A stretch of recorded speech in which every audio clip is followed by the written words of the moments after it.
Assalamualaikum warahmatullahi wabarakatuh. Pada hakikatnya, Allah Subhanahu wa Ta'ala telah memerintahkan Rasul-Nya untuk menyampaikan wahyu.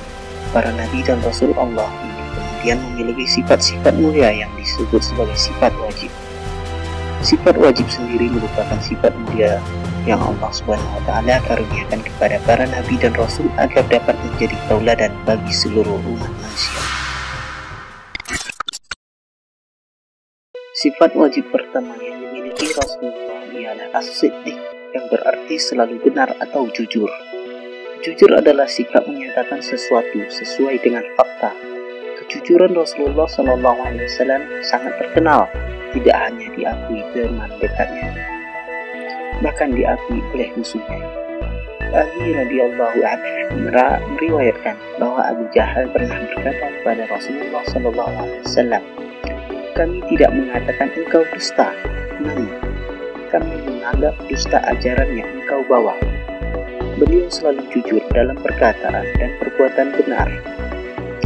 Sifat ini berarti seorang Rasul sudah pasti jujur dan tidak pernah berbohong kepada Allah Subhanahu wa Ta'ala dan juga kepada orang lain.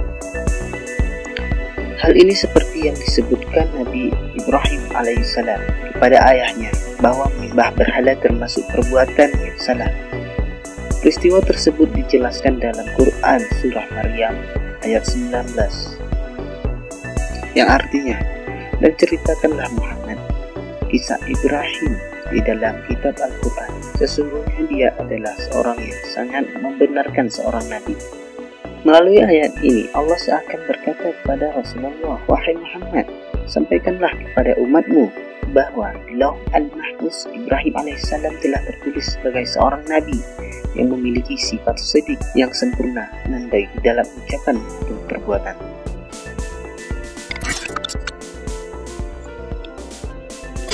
Sifat kedua ialah al-amanah dalam arti luas, yaitu menunaikan segala sesuatu yang dititipkan dan dipercayakan kepada seseorang. Allah Subhanahu wa Ta'ala memerintahkan kita untuk berbuat amanah. Sebagaimana firman-Nya, "Sungguh Allah menyuruhmu menyampaikan amanat kepada yang berhak menerimanya. Dan apabila engkau menetapkan hukum di antara manusia, hendaknya kamu menetapkannya dengan adil. Sungguh Allah yang memberi pengajaran kepadamu. Sungguh Allah Maha mendengar, Maha melihat." An-Nisa surah ke-4 ayat ke-58. Nabi Muhammad SAW memiliki sifat amanah sejak kecil. Dengan sifat itulah masyarakat Arab menghormati beliau.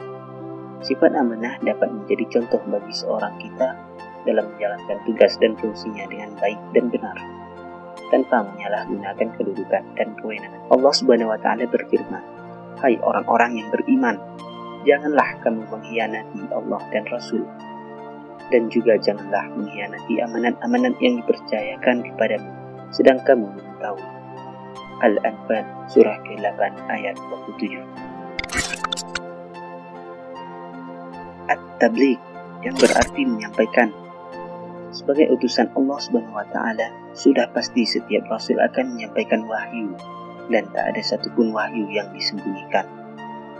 Seperti halnya Nabi Muhammad SAW yang menyampaikan semua ayat-ayat Al-Quran kepada umatnya, dan tidak ada satupun yang disembunyikan. Sebagaimana diriwayatkan dalam hadis bahwasanya Sayyidina Ali berkata, "Demi zat yang membelah biji dan melepas napas, tiada yang disembunyikan kecuali pemahaman seorang terhadap Al-Quran." Serta tertulis dalam Al-Quran surah Al-Ma'idah ayat 67 yang artinya, "Wahai Rasul, sampaikanlah apa yang diturunkan Tuhanmu kepadamu. Jika tidak engkau lakukan apa yang diperintahkan, itu berarti engkau tidak menyampaikan amanahnya, dan Allah memelihara engkau dari gangguan manusia. Sungguh Allah tidak memberi petunjuk kepada orang-orang kafir." Al-Ma'idah ayat 67.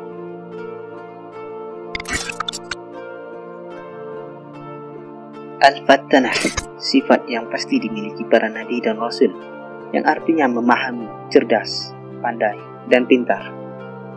Adapun menurut istilah, kecerdasan menyesuaikan diri dalam menyampaikan sesuatu. Rasulullah SAW terkenal sebagai seorang yang cerdas dan pintar, serta sangat arif dan bijaksana dalam mengambil keputusan, didasari dengan pertimbangan dan pemikiran yang matang.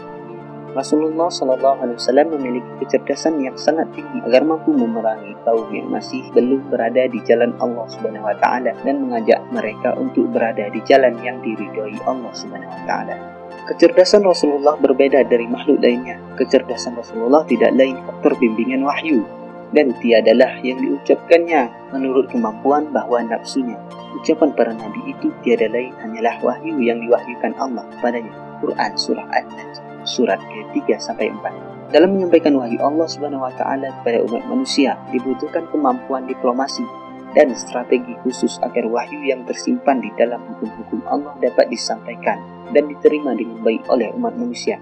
Hal ini sebagaimana firman Allah Subhanahu wa taala yang berbunyi, dan itulah hujah kami yang kami berikan kepada Ibrahim untuk menghadapi kaum.